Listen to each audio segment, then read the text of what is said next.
And Patrick Strauss on Zoom. Can you gentlemen hear us? Okay. Call the meeting of the Traffic, Bicycle, and Pedestrian Commission to order of September 18th. First order of business is the roll call. All members are present. Let's move on to the approval of the agenda. Is there a motion to approve the agenda? Motion. Moved and seconded. Yeah, we're missing Stephen Larson. Oh, wait, we are missing Steve Larson. He usually comes in. I've got that. Okay. Okay, it's been moved and seconded to approve the agenda. All in favor signify by saying aye. Aye. Opposed, nay. The ayes have it. Approval of the minutes of August 21st. Is there a motion to approve? Motion. Second. It's been moved and seconded. All in favor signify by saying aye. Aye. Opposed, nay. The ayes have it. The regular order of business. Consideration of possible action, report by the police department, the monthly traffic enforcement unit, traffic safety plan. Lieutenant. August was a good month for traffic stops. You can see a spike in traffic stops, citations, and warnings last month. That was mostly due to people finishing off vacations and getting ready for school and coming back to work when they took some time off in the summer, including one of our traffic enforcement unit guys was the guy that wrote the most tickets last year. He was out for 2 months, so he's back. You can see it in the traffic numbers.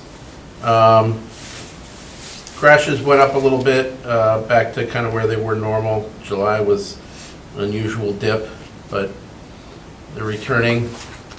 Our traffic task force deployments, we've used up all of our seatbelt enforcement money for the year. The new fiscal year for the state starts October 1st for deployment money. Good news is we still have some speed enforcement money available to us to use up by the end of the month.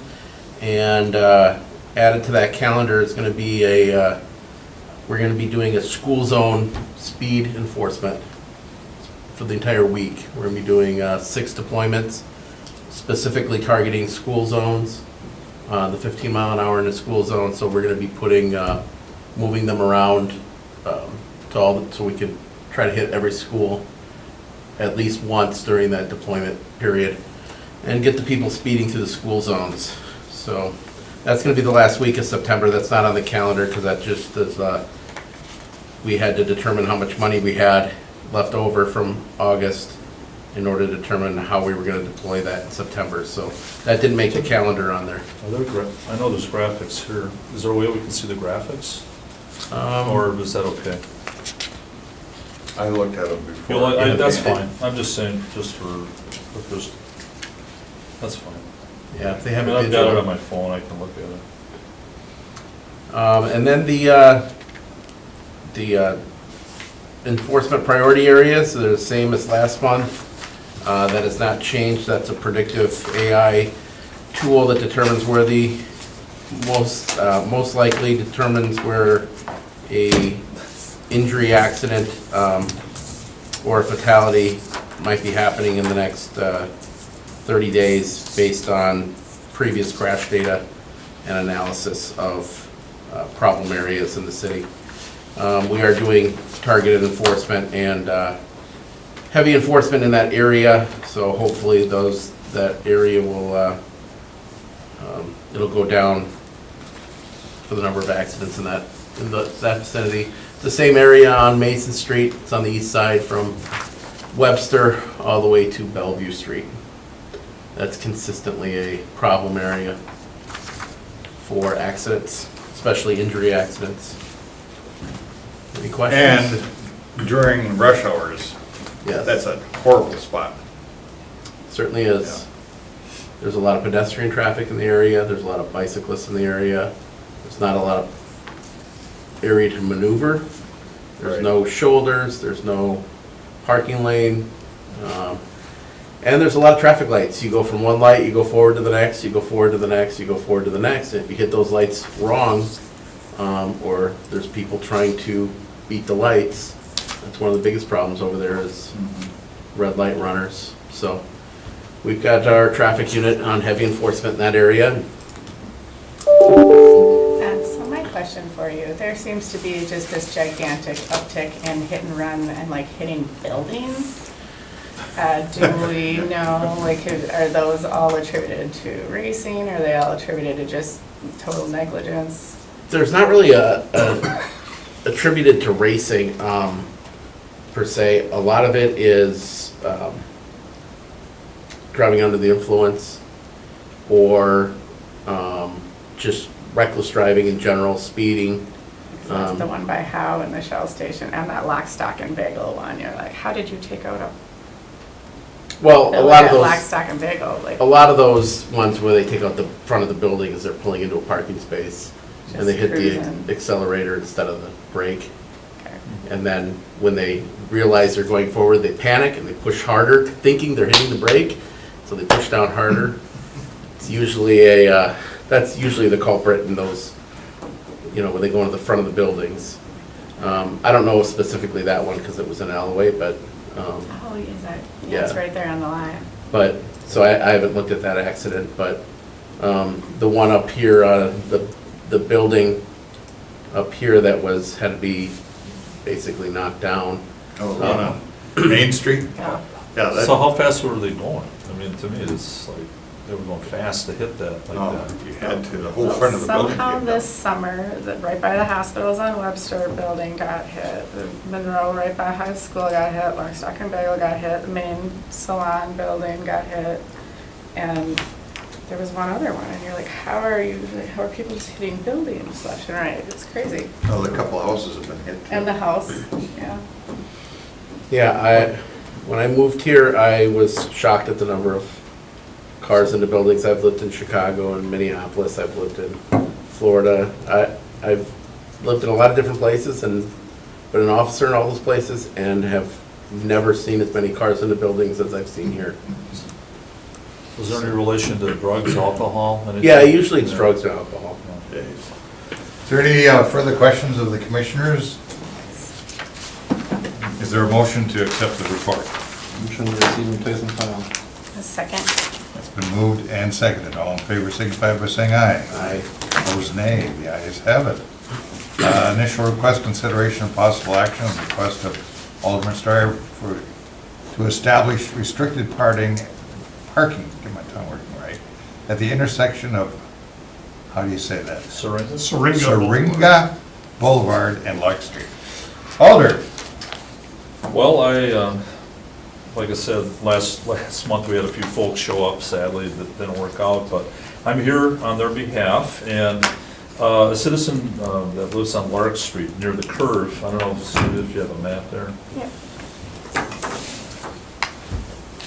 It's basically some years ago, and Steve is very familiar with this, when we turned,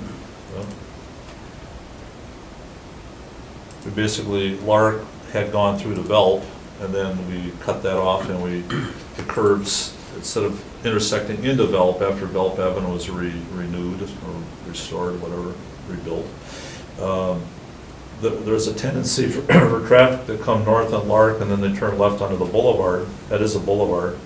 So on the farther north, that's westbound, and it's not quite a 90-degree angle, but it's pretty sharp. It's a pretty sharp turn, and if there's cars that have parked along that stretch. There's Metro Auto is over there. There's a few businesses along that stretch. And there's always been some issue with residential to commercial as far as buffering and things like that. And there's a tendency, I think, some of the citizens said there are people that park along that stretch. And it's just hard to compromise the turn from Lark to Syringa. That's pretty much it, so we're looking maybe for some kind of no parking or yellow or what have you. And I know that I had started talking with Director Hanson before he left to Madison, so So, Director Grenier, do you have any comments? Well, essentially, the area that we're showing here marked in red would be the area where the parking prohibition would be. And staff recommends that we establish a no parking anytime restriction on the north side of Syringa Boulevard from Lark Street to a point 45 feet west of Lark, and similarly to establish no parking anytime on the east side of Lark from Syringa to a point 45 feet south. So again, because the two streets do intersect, we essentially start at the intersection point and then work our way by ordinance up Syringa and then down Lark to those termini points. Staff feels that by the time you get to the tangents and start with a straight line approach on both Lark Street and then exiting the curve on Syringa, by the time you get to that point and the road straightens out, it is wide enough so as not to create a restriction, and the vision is there that you can actually see the vehicle and have the ability to move to the inside of the lane and still get through safely.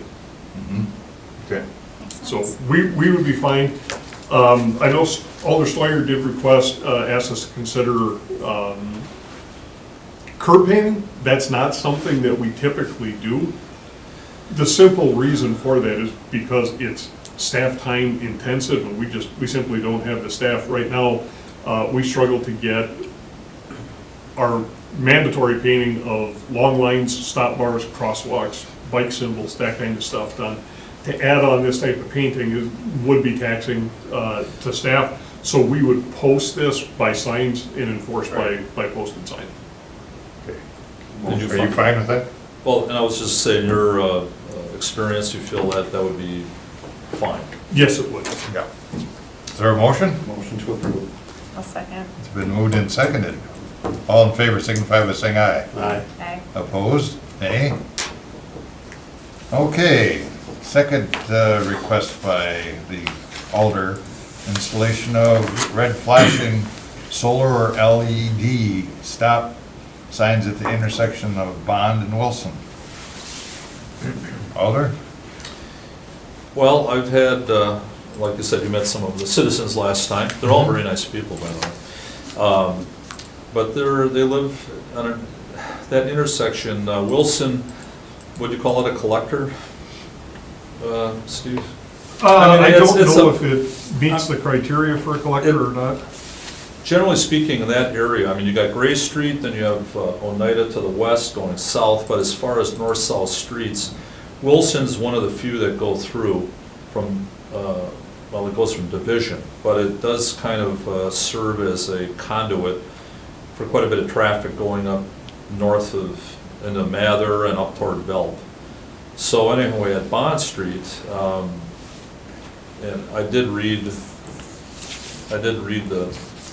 documents stating that, you know, there are some trees that might be blocking some of that, you know, that's fine if you can do that. But one of the citizens, the Calsix, Gene, mentioned that there's been a couple of accidents that have plowed up onto her lawn. People either going too fast or they didn't see the stop sign. I think it's just a matter of, you know, just seeing if we can take care of that. And there's also something I talked to Director Grenier about. There is a bit of a pothole there. I don't know if that might have something to do with it, where people are going a little faster. They hit that, you know, that might be irrelevant to this. But I just find that it would be nice to have something there to help deter the traffic. Bond is, you know, north of Dousman is probably the bigger street that goes east and west. So there's a bit of traffic there. And people either go straight on Bond, you know, east, or they go south or north on Wilson. So it would be nice to have that sign. Like, I noticed the sign, Steve, that you were talking about. Mhm. You might have a picture of that. I do. And I looked at that and I thought, you know, that would be great if we could do something like that. You know, I know I've had people say, can we have the flashing red signs? And obviously we don't do that, right? Correct. Is that used anywhere at all? I mean, I guess not here. Not within the city. Not within the city, but some communities have done it. Correct. So is there a reason for that? Just Cost. Oh, okay, well, that's a good one. But then again, cost and accidents and things like that, but as long as something is done there, I'd be willing to go with that.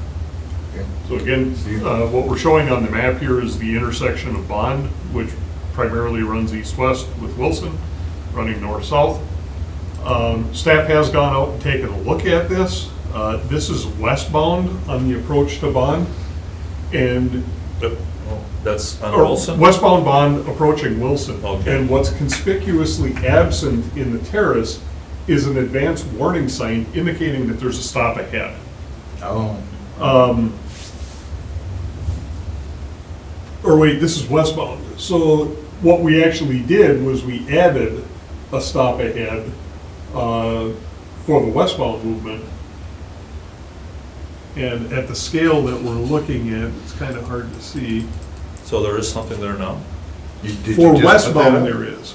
So we have an advanced warning sign saying stop ahead, and then as you get up closer, you can actually see the stop sign.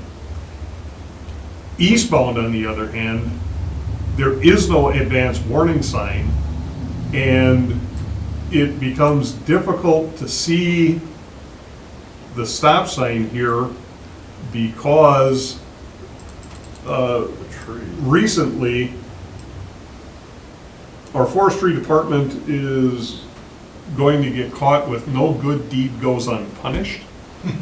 They planted a type of a crabapple tree here, which, beautiful for a small terrace, but if you know crabs only grow to about 10 to 12 feet tall and then they bush out. Well, the Right. stop sign's at 7 feet.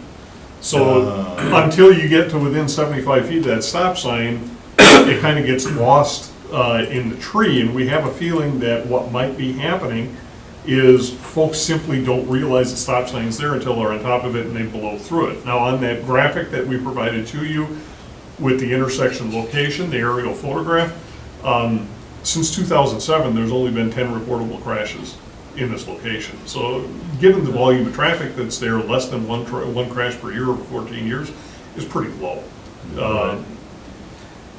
It seemed to happen, two of them happened on her lawn, so. Yeah, so just- this, at southbound Locust, this is an example of an advanced warning sign that has what we refer to as a bright side signpost. So the post itself is coated in the same retroreflective material that the sign is, and because it's low to the ground, it goes all the way to the ground, headlights are able to activate that and cause you to notice there's something there, even if you can't see the sign itself until you get up to the sign.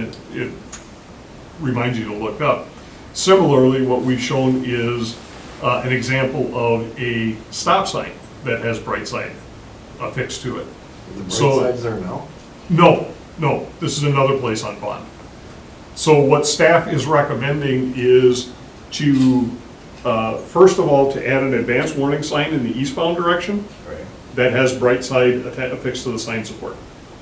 To bright side both sign supports for the existing stop signs, Okay, and then to work with forestry on potentially pruning the tree so that we get better vision in the eastbound approach. okay. I'll make that recommendation. Is that bright side, Steve? Is that, you got yellow on one and red on the other? Are they It's- both the same in terms of effectiveness? Yes, it's meant to be the same as the sign color. So if Okay. you got a warning sign, which is yellow background with black text, use yellow bright side, and then a stop sign being stop, it's a red background, so we use red bright side on It's the currently on the done sign on support. Dawson over here. There's what? The four-way stop on Dawson, we did the bright side. Correct. Yeah, those are effective. You're talking about over by Gray? Well, Dousman and Yeah. Gray? Yeah. Yeah, Does his recommendation meet with your?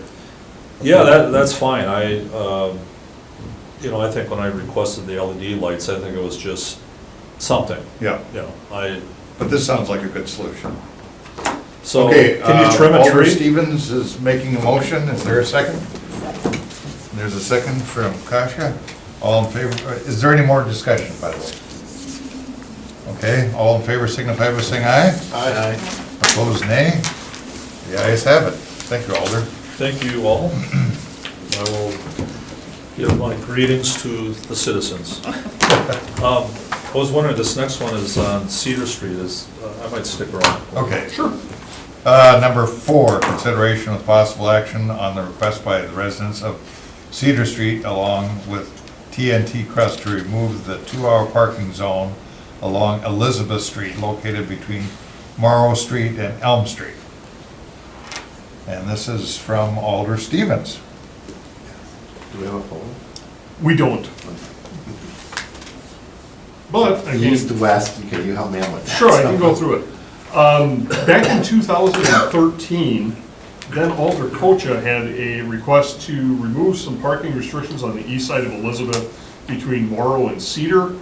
At that time, based on the request by TNT Crust and the neighborhoods, what was enacted was to remove, there was a 2-hour 7 a.m. to 7 p.m. Monday through Friday zone on the east side of Elizabeth from Morrow to Elm.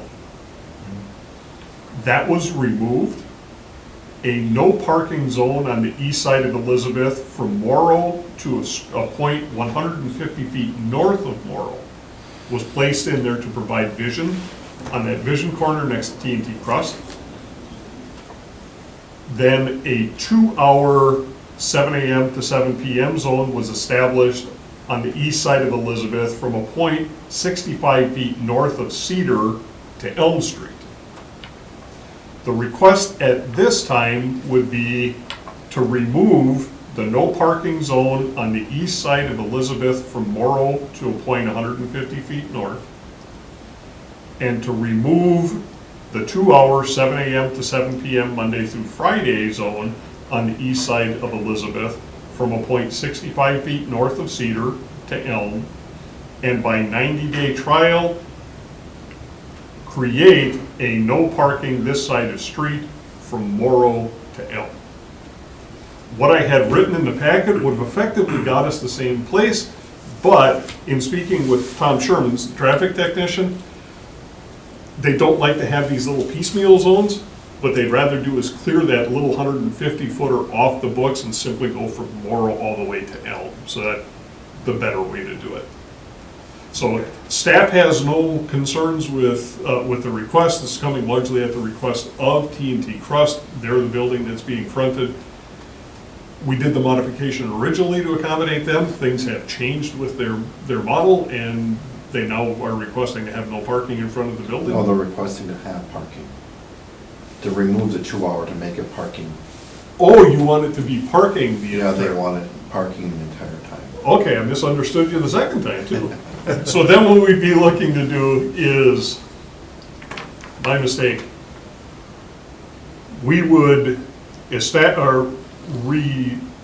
remove the 2-hour 7 a.m. to 7 p.m. Monday through Friday on the east side of Elizabeth from a point 65 feet north of Cedar to Elm, and establish or allow for on-street parking from a point 150 feet north of Morrow Street to Elm Street. Yes. Okay? Questions? Patrick and Dan, do you have any questions on that? Okay. He's talking, but we can't hear.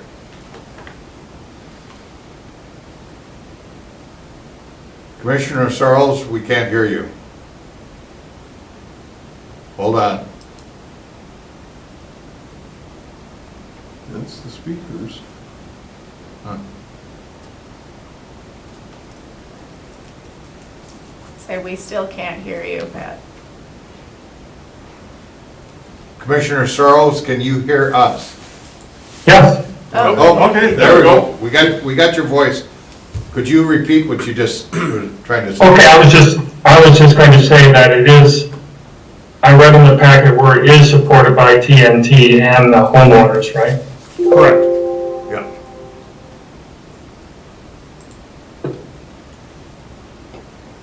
Any further comments or questions? Is there a motion? I'll make a motion. I'll second it, or whoever. Been moved and seconded. Any further discussion? All in favor signify by saying aye. Aye. Opposed? Opposed, nay. The ayes have it.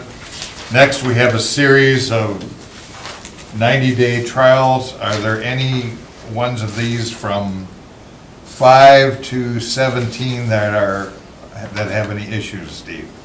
No. Okay. Is there a motion? Motion to suspend the rules and take up items 5 through 17 with one roll call vote. All right, that's unanimous consent. All in favor signify by saying aye. Aye. Aye. Opposed, nay. The ayes have it. Next meeting will be October 16th. Is there a motion to adjourn? I'll definitely make the motion. And I will second. Oh, there's a motion and a second. All in favor signify by saying aye. Aye. Opposed, nay. Motion to Oh! Let's start over. No, I just raced in from Bondwell, so. Doing traffic, they'll speed. We can make a motion to adjourn. Yeah. I make a motion. I was looking over the other docket for everything, I mean, everything tracked. I'm just curious, how did all the motions for study go? So when will you For the study. Okay. do I had a that? feeling, I was curious. He came on behalf of the nice people from the neighborhood. Yeah, that showed up last time, and I was in Oregon, yeah, those people. I had a feeling.